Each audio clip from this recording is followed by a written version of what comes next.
Boa tarde, meus amados irmãos. É bom estar convosco, é bom estarmos juntos. Tivemos 1 hora e meia de viagem para chegar cá, nós ali de Lolé, pela Nacional, e foi uma viagem muito importante para eu me lembrar de valorizar cada vez que os irmãos de Lagos vão para lá. Mas os irmãos podem se vingar à vontade. Por exemplo, se os irmãos se vingarem plantando uma igreja em Sagres, aí nós temos de vir cá, não é só para Lagos, temos de ir a Sagres também, os irmãos estão aqui pertinho. Neste sentido podem se vingar, de resto já não se podem, que não é cristão. Mas é muito bom estarmos juntos e já lá vão 2 anos, não é, de jejum desta prática tão agradável. Queria trazer também aos irmãos o cumprimento da parte da Igreja Batista de Lolé e a afirmação que nós fazemos estando presentes de que é bom estarmos juntos e cooperarmos. É bom vermos as caras uns dos outros, lembrarmos que servimos o mesmo Senhor, porque, de facto, mais uma vez, é bom estarmos juntos, mas esse não é o foco. E espero que não esteja a surpreender ninguém, porque é mais ou menos isso que acontece todos os domingos. É bom estarmos juntos, mas esse não é o foco. O nosso foco está mais apontado para cima, e aquilo que vem de cima, aquilo que nos amou primeiro, é o que nos faz depois viver este relacionamento. Amarmos uns aos outros. Amarmos a Ele em primeiro lugar e depois amarmos uns aos outros. E neste sentido gostava de falar sobre esta ideia de amor e serviço que acontece na Páscoa, porque quando o pastor Jaime Fernandes falou comigo no sentido de eu poder partilhar a palavra do Senhor, a nossa conversa foi: qual é o tema? O tema é sempre o mesmo. O tema é sempre o mesmo. É Páscoa, não é para mudar. Mas a questão é que dentro da Páscoa há muito para aprender. Nós não precisamos ficar só pela rama, nós devemos cavar cada vez mais fundo sobre esta mensagem maravilhosa que nós afirmamos e devemos continuar a afirmar. Então queria vos convidar a abrir as vossas Bíblias no Evangelho de João, no capítulo 13. Vai ser a nossa passagem base para hoje. Evangelho de João, capítulo 13, vamos ler o versículo 1.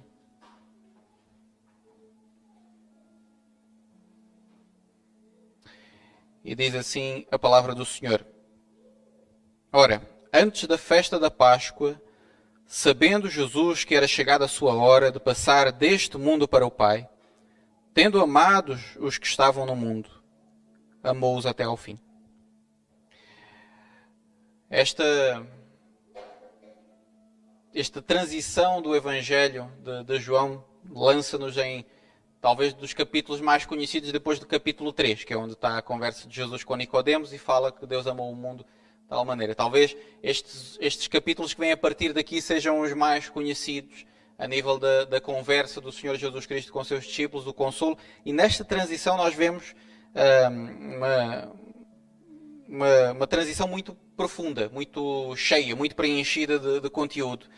A hora do Senhor estava a chegar. E não é a primeira vez que João fala sobre isso. Se nós formos olhar desde o início do Evangelho, encontramos pelo menos 2 menções. Nos capítulos 7 e 8 nós encontramos esta realidade de que a hora do Senhor ainda não tinha chegado.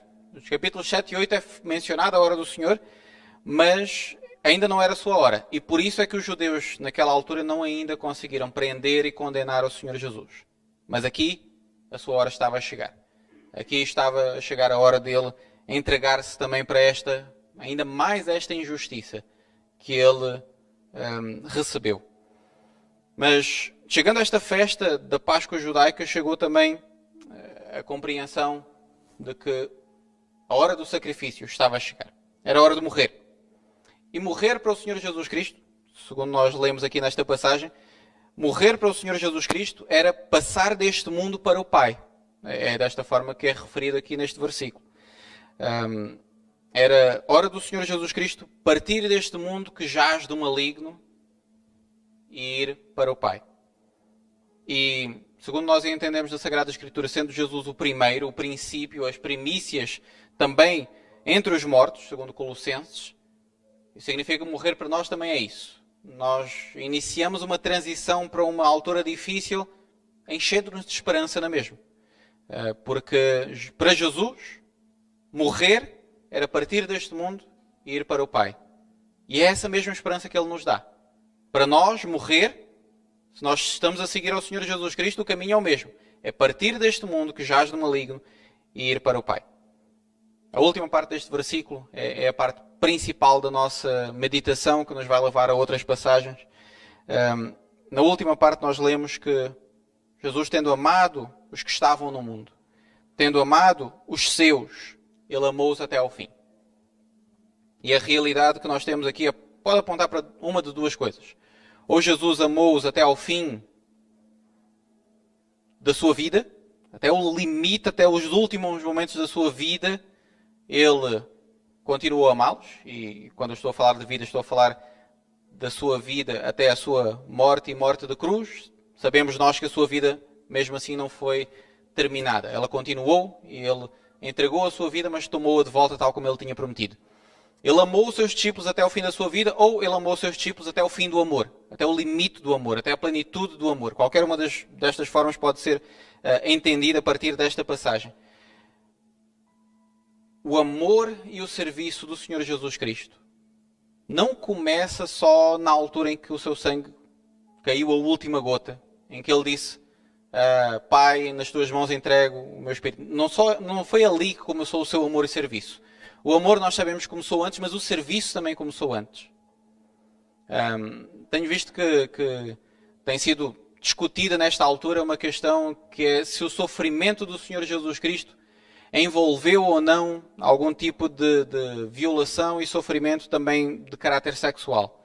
E isto tem sido conversado e de facto, quando nós ouvimos esta ideia, pensamos, o que é que este pessoal está para aí a falar? Nunca tinha ouvido falar sobre isso. E normalmente sempre que nós ouvimos uma coisa muito nova, é realmente melhor nós pararmos, darmos para trás e dizer, calma lá, se eu nunca ouvi isso, provavelmente não é bem assim.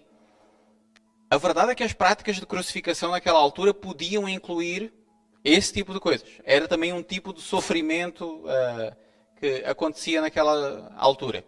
Entretanto, a Bíblia não fala que este sofrimento foi infligido particularmente no Senhor Jesus Cristo. E por norma, aquilo que nos é dado como uma prática sábia entre os protestantes e evangélicos, é onde a Bíblia se cala, nós também calamos-nos, para não andar a inventar em cima daquilo que não é. Mas de qualquer forma, meus irmãos, quando nós pensamos acerca do serviço do Senhor Jesus Cristo, que envolve o seu sofrimento, não olhemos só para a cruz, porque quando nós olhamos só para a cruz, nós podemos estar a perder uma perspectiva cósmica, global, da criação, que é a realidade do Deus infinito, que se fez carne e habitou entre nós. Nós estamos no Natal, esta parte costumamos falar para lá. Mas sim, é lá que começa a humilhação do Senhor Jesus Cristo. Eu sei que para nós, o Senhor Jesus ser crucificado é a exposição máxima da humilhação que Ele permitiu que o mundo lhe desse. Mas desde o início, desde a sua encarnação, a humilhação já começou. Ele passou toda aquela vida sendo humilhado. O Deus infinito vivendo como um homem limitado. E Ele fez por nós. Ele nos serviu desde o início. E Ele estava a ir até ao fim na sua vida, servindo-nos também. Esta é a realidade do Senhor Jesus Cristo e do seu amor por nós. Ele serviu-nos e serviu-nos até este ponto. Toda a sua vida foi uma vida de serviço. Para Ele depois também nos entregar como justificação. Nós, que não tínhamos justiça nenhuma própria, Ele nos dá isso como justificação. Mas nós vemos também isso no outro Evangelho, e em Mateus, no capítulo 20, versículos 25 a 28, nós lemos o seguinte. Então Jesus, chamando-os, disse, sabeis que os governadores dos povos os dominam e que os maiorais exercem autoridade sobre eles. Não é assim entre vós. Pelo contrário, quem quiser tornar-se grande entre vós, será esse o que vos sirva. E quem quiser ser o primeiro entre vós será vosso servo, tal como o Filho do Homem, que não veio para ser servido, mas para servir e dar a sua vida em resgate por muitos. A cruz era, e continua a ser, o exemplo máximo de serviço. A cruz é para nós uma coisa extremamente importante. E, obviamente, quando chegarmos ao domingo, vamos estar a falar não tanto sobre a cruz e muito mais sobre a ressurreição. E, de facto, a ressurreição é para nós importante. Mas não deixa de ser curioso esta realidade acerca da nossa vida enquanto cristãos. É que o nosso símbolo é este. Costuma estar em todas as igrejas evangélicas, a cruz. Um símbolo de tortura. Dentro da pior altura maquiavélica da mente da humanidade, em que eles pensaram sobre diversos níveis de tortura, uma das piores que foram inventadas.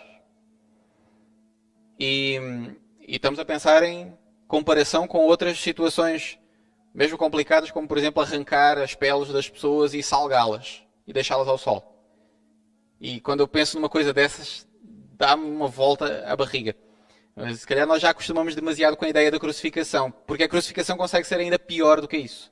O sofrimento que isso inflige em alguém que está a tentar respirar as suas últimas, o último fôlego e está na mesma a afogar-se no seu próprio sangue, em todo o sofrimento que está a passar, e os pregos e todas essas coisas, é uma coisa terrível. Porque o nosso símbolo não é, não sei, um sepulcro vazio, aponta para a ressurreição. A cruz vazia aponta para a ressurreição. O sepulcro vazio também aponta, já vêem? Todas as igrejas, ao invés de uma cruz, terem um sepulcro vazio. Mas a cruz é muito importante. E nós vamos avançar no Novo Testamento e ver coisas como eu glorio-me na cruz do Senhor Jesus Cristo, diz o apóstolo Paulo. A cruz é algo extremamente importante para nós. A cruz é a demonstração do serviço máximo que o Senhor Jesus Cristo, é a demonstração máxima do serviço do Senhor Jesus Cristo por nós. Ele serviu-nos até à morte e morte da cruz para nos resgatar. O amor e o serviço foi durante toda a sua vida e foi até à morte. Porque quando nós olhamos para a parte final mesmo, para o momento de sofrimento final, as últimas horas do Senhor Jesus Cristo, estas que começam desde o domingo de Ramos, mas que principalmente apontamos para estas alturas de quinta para sexta-feira. Sexta-feira a qual nós costumamos chamar Santa. Uma sexta-feira de grande sofrimento nós chamamos Santa. O que de facto aponta para esta realidade que a cruz é realmente importante para nós. Em João, lá no Evangelho de João, no capítulo 15, versículo 12 a 17, nós lemos o Senhor Jesus Cristo dizer: o meu mandamento é este, que vos ameis uns aos outros assim como eu vos amei. Ninguém tem maior amor do que este, de dar a alguém a própria vida em favor dos seus amigos. Vós sois meus amigos, se fazeis o que vos mando. Já não vos chamo servos, porque o servo não sabe o que faz o seu senhor, mas tenho-vos chamado amigos, porque tudo quanto ouvi do meu Pai vos tenho dado a conhecer. Não fostes vós que me escolhestes a mim, pelo contrário, eu vos escolhi a vós e vos designei para que vades e deis fruto, e vosso fruto permaneça, a fim de que tudo quanto pedirdes ao Pai em meu nome eu vos conceda. Isto vos mando, que vos ameis uns aos outros. Dentro de toda esta instrução para os seus discípulos, dizendo: eis a forma como vocês devem viver, eis o meu mandamento que vocês não se podem esquecer, Jesus diz: não há maior amor do que este, de alguém dar a própria vida em favor dos seus amigos, no versículo 13. Não há maior demonstração de amor do que esta, alguém dar a vida pelos seus amigos. Jesus não foi o único mártir da história. Se nós formos olhar para toda a história da humanidade, nós vamos encontrar vários mártires, mais recentes, mais antigos.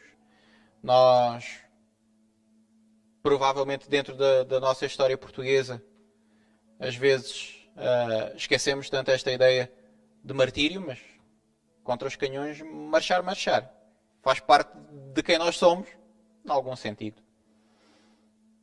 Mas da parte nossa enquanto cristãos, vamos encontrar também vários martírios de irmãos nossos que entregaram as suas vidas até ao limite. Muitos deles para trazer a Sagrada Escritura para nós, porque nós também devemos muito àqueles que batalharam pela tradução da Sagrada Escritura em outras línguas que depois serviram a irmãos nossos, como o nosso conhecido João Ferreira de Almeida, para fazer a sua tradução inicial, para depois avançar num sentido mais profundo. Nós temos mártires e vamos continuar a encontrar mártires se formos pensar na história das missões. Nós vamos encontrar irmãos nossos a dar o seu corpo às balas ou às pedras, como era mais costume no nosso país, para que pudessem para que nós pudéssemos conhecer a palavra.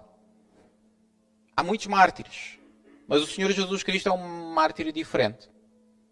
E se nós pensarmos em todos os mártires que passaram pela história, meus irmãos, o que nós normalmente vamos encontrar é que eles não precisavam de morrer.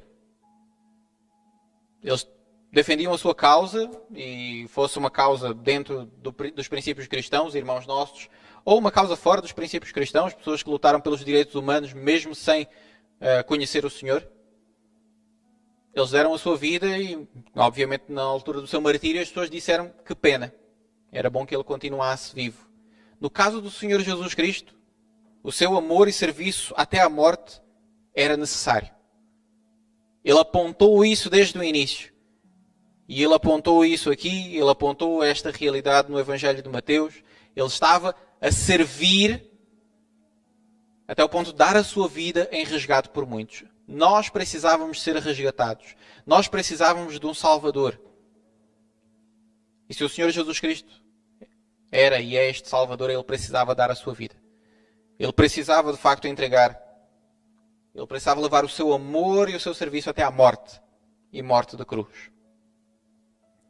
Mas esta realidade também, enquanto nos leva a apontar, a olhar para cima, porque toda a realidade que nós mencionamos aqui na Páscoa é uma das alturas muito importantes para nós recalibrarmos o nosso foco, porque normalmente nós andamos neste mundo e de repente o nosso foco começa a baixar lá de cima para cá. De repente nós começamos a perder as ideias de acumular tesouros, onde a traça e a ferrugem não corroem, e começamos a olhar mais para baixo e dizer, olha, acumular aqui uns tesourozinhos e o meu pequeno império era interessante. Nós tendemos a fazer este sentido contrário. Estas alturas são muito importantes para nós começarmos a olhar para cima. Começarmos a olhar para a realidade de quem é o Senhor Jesus Cristo. O padrão máximo do amor, o exemplo máximo do amor. E aquilo que Ele fez por nós demonstra claramente aquilo que nós devemos viver também uns para com os outros. Porque em 1 de João, e agora pensando no amor e serviço que o Senhor Jesus Cristo nos fez e que deve ser imitado, em 1 de João, no capítulo 3, versículo 16 a 18, diz assim: Nisto conhecemos o amor, que Cristo deu a sua vida por nós, e devemos dar O nosso foco não é estarmos juntos. O nosso foco é estarmos a louvar ao nosso Mestre, que deu a sua vida pelo nosso resgate. Mas se nós alinharmos bem a realidade de olharmos para cima, se nós alinharmos bem o nosso foco de estarmos a olhar para o nosso Mestre, nós vamos encontrar obrigatoriamente a realidade de que o serviço e o amor que Ele demonstrou precisa ser imitado. E nós não vamos conseguir imitar aquilo que Ele fez sem olharmos uns para os outros. E demonstrarmos e praticarmos este amor e serviço. E obviamente eu li mais alguns versículos além do versículo 16, porque às vezes nós podemos pensar só nesta altura dos extremos e ficar por lá. Não é? Ok, Cristo deu a sua vida por mim, então eu devo também estar disposto a dar a minha vida pelos irmãos. Se porventura entrar aqui algum terrorista e disser vou matar um de vocês, eu devo estar disposto a dizer, olha, mata-me a mim, mas deixa os meus irmãos vivos. Casos extremos. Espiritual. Se eu estou disposto ao último, é suposto que eu esteja disposto até aqui. É a realidade que o Senhor Jesus Cristo também demonstra no seu relacionamento com a igreja, que Paulo apresenta acerca do casamento. O marido deve amar a sua esposa como Cristo amou a igreja e assim mesmo se entregou por ela. Se eu estou disposto a entregar a minha própria vida pela minha esposa, supostamente estou disposto também a lavar a louça, varrer a casa. Coisas nada agradáveis, não é? Por isso é que eu comprei um robô aspirador e uma máquina de lavar louça para a minha esposa. Mas de vez em quando também lá tenho de varrer alguma coisa. Se nós estamos dispostos a ir às últimas, meus irmãos, uns pelos outros, precisamos estar dispostos também a fazer os mínimos, a dar tempo, a emprestar o nosso ombro, a emprestar os nossos ouvidos, tomar atenção àquilo que os nossos irmãos nos dizem, trabalhar para a sua edificação, amá-los tanto até ao ponto de corrigi-los e não simplesmente deixar passar coisas que são más E se nós estivermos bem focados naquilo que Ele fez por nós, nós vamos também imitar. E vamos viver isso uns com os outros. Mas queria concluir chamando novamente a nossa atenção para cima. A realidade de amor e serviço do nosso Senhor Jesus Cristo é uma realidade obrigatória para Ele fazer porque Ele nos quis salvar. O seu serviço, que foi até à cruz, até à morte e morte de cruz, foi um serviço obrigatório porque Ele nos quis salvar. Foi a maior demonstração de amor, mas também a maior demonstração de justiça. Porque Jesus não nos podia salvar dizendo, olha, vou fingir que tu nunca pecaste. Vou fingir que tu nunca ofendeste a minha santidade. Portanto, entra no gozo do teu Senhor. Isso era impossível. Porque Ele nos quis salvar. Este serviço até à morte foi obrigatório. Mas na primeira parte desta frase eu estava a dizer porque Ele nos quis salvar. Porque isso não era obrigatório. Ele não nos precisava salvar. Ele podia simplesmente fazer connosco a mesma coisa que Deus fez com os anjos. Conforme nós lemos na Sagrada Escritura, os anjos que pecaram estão guardados à espera do juízo. Não houve plano redentivo para os anjos. Isso não torna Deus menos amoroso. Isso não torna Deus injusto. Isto torna-nos extremamente agraciados. Ninguém que pecou recebe injustiça. Alguns dos que pecaram recebem graça. É isso que nós, enquanto cristãos, temos recebido. Esta é a realidade